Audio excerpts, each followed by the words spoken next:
Okay, so now let's continue with our next video in our MCP series. So in the last video, what we have covered the MCP architecture, where we have see how the user is going when the user pass the query, how it is going to route, how it is going to connect with the tools, what will be the prompt. So in the last video, like I just give you the overview, because when the MCP host gets started, it call the server and server will fetch all the tools and pass to the MCP client. So it has the all the tools ready. So as soon as the query will be passed, so that query plus all the tools make a one big prompt is going to pass to the LLM. But if we just pass the tool A, right? Okay, let's suppose the user asks, what is the current weather in Delhi, right? And that's what the tool A is the weather tool. Tool B is something related to maybe weather as well. Tool C like weather as well. Tool C2 also weather. Or let's put the Slack tool, some Slack query, right? Tool A is something related to get Slack channel. Tool B is send Slack message. But all tools are related to some Slack. Along with that, I told you in the last video, LLM is going to uh, prepare a function because but how the LLM knows what argument I need to pass the function, because if the host is just going to give the LLM then the prompt, the query plus the list of the tools, but how the LLM know these function is written by the third party, right? These tools written by the third party, because how this LLM knows uh, tool A needs three argument or four argument or five argument, and the first argument is integer, dictionary, list. How this LLM knows, right? Okay, so that we are going to learn in this video. So MCP tool structure, we are going to learn about the tool structure. Why these are important? Because in the upcoming video, we are going to create a MCP server in practical, right? So that's why these videos are important, because until unless we don't know the architecture, we can't write the code. So and when we write the code, we should know what all information we need to pass and why we need to pass, we should also know, right? Okay, so because when we create a server, so server should have the tool. So when we create a tool, so what information we need to pass to the tool, or like while writing a code, right? So and why we need to do that, so that all information is important. Okay, so MCP tool structure. So when when I'm saying server will list the tool, it pass to the host and it has the tool information, tool A, tool B, tool C. But it is not only the tool information, it has many information available. What all the information available? So it basically has three information. What is first thing is the name of the tool. Second thing is the description of the tool. Third thing is the input schema. So whenever you write a Python code, so let's suppose you are writing some code, def get weather. So you are writing this function, right? Def get weather, right? So this is a tool. This is a tool. Tool is a function. It's a kind of a function only, or API, and even API at the back end is calling a function only, right? So tool is a function, right? So did I just give the LLM okay, I have a tool called get weather? So the answer is no, because if I just only pass a get weather tool, how that function know this get weather tool accept two arguments, three argument, one argument, five argument, six argument? So it means I need to pass multiple information to the LLM. Okay, so what information? So first thing is the name of the tool. So name of the tool, right? Okay. The second thing is the description of the tool. Description of the tool. So description means basically the doc string. Doc string. So that's why these doc strings are important.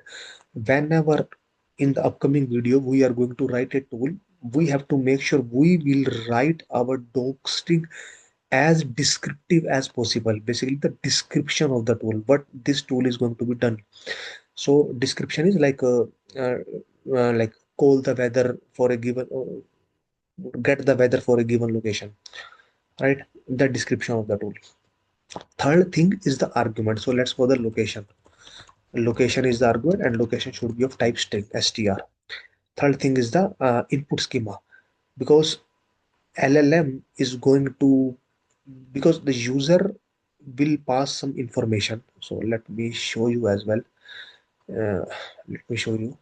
User said, what is the current weather in Delhi, India? Right. So user only enter this. Right. Okay.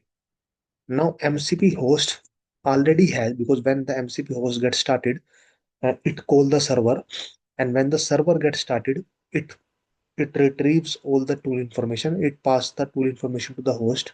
So host has all the tool information. So host has get weather tool, correct? Get weather tool. Now MCP host pass all this information to LLM. So what LLM will get? So LLM will get this information in a prompt, plus like I have these tools available. Get weather, get weather. If I just pass the name of the tool, then an LLM, like in the previous video, I told you LLM is going to prepare a function so that the client is going to call that function. So LLM has to prepare the function. So if prepare means call a function, right? Call or some API. So get weather should take some argument. And what is the argument? Location. And location is Delhi. So let's suppose location, location. So here location is equal to Delhi. So this kind of something is going to prepare by the LLM. But how the LLM knows I need to pass only one argument? Maybe, and how LLM know I need to pass location as a keyword argument, or it is a location keyword, but not the place or not the LOC, not the city. It's a location. How that know? Which means LLM should know the input schema. Which means when the MCP host pass the information to the LLM, it is going to pass the user query. It is going to pass the function name. It is also going to pass the description of the function, plus input schema. Input schema means uh, the parameters, what all parameters are going to be accept, and what are its type. Input schema is in a form of a key value pair, in a form of a dictionary, like location and Delhi, correct? And why we are passing the description? Because LLM can understand the human language. So if we pass the description to the LLM, it is easier for the LLM, because let's suppose this is the get weather function. Let's suppose I will make it as a function A. Function A. Can LLM, if I just pass the function A is a name. How the LLM know function A is a tool which is going to get a weather? By reading a name of the function, LLM cannot tell, right? But if I give the description of the function, that this function, even though I give the function as a function a name, but the description is get the weather for a given location, then LLM can understand, okay, the function has some description, which means I need to call the function a, right? So which means, because we need to pass as much as information as possible, so that we can get the correct answer, and it will be easier for our LLM to decide, so that, and also it will not pick the wrong tool, and our mm, agentic AI application is more reliable. So it is going to pass a name of the function, description, basically the dog string, get the weather, and the input schema. So when all these things going to pass, and let me show you, when we are going to write a code, and when we are going to define a tool, we need to pass these three parameters. So if you see this, this is a like some code available into the model context protocol, because they give some examples. So if you see here, let me show you first. uh, this is the main function started, and main function is going to call the run function is going to call the start function. And you could see, as soon as the server is going to be started, as soon as the server is started, server is calling the tools, give me the tools information. As soon as it, and it join all the tools. Okay, I have all this tool, and it is preparing a some message, you are a helpful assistant which have access to these tools. All right, it is preparing a like some message. The same thing I have told you, uh, when the MCP host gets started, it is calling the server, and server is going to call the tool. And basically on a start, as soon as the server gets started, it is going to like call list the tools. The same thing, as soon as the server gets started, this is the server gets started, it is going to call the list of the tools, and it is going to combine the tool and create prepare a message. Okay, that is server, but we are reading the tool. So let's see tool. And if I go to the tool, this is a chat session, and this is LLM client.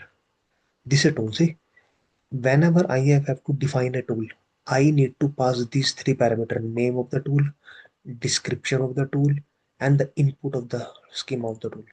And now you may ask the question, okay, why we are passing only these three information? Why can't we pass more and more information, or the other information? Because this is a protocol. This is a protocol, model context protocol. If you have to pass your own information, then there is no need for the MCP. The same thing which we are doing before MCP. Before MCP, you are writing your own code. Like there is no standard how you are going to connect to the tool A. There is no standard how you are going to connect to the tool B. There is no standard. But after the MCP, there is a standard. There is a fixed standard. There is a fixed protocol how you have to define the things, and this will make the things easier, because any company, whoever write their own tool and whoever write their own MCP server, they have to follow the same standards, so that it will be easy for our application, like cloud application, cloud desktop application, or even you create your own your agentic AI application. It will be easy for your application to connect with that MCP server. Okay, so we understand the MCP tool structure. It should pass the name, it should pass the description, it should pass the input schema. Okay, so we see, okay, it has only the tools, but it does not only have the tool. It has the resources, it has the prompts. But what is the resources? What is the prompt? We are going to cover into the next video. But for this video, I think this is enough. So that's it. That's the end of the video, and thank you.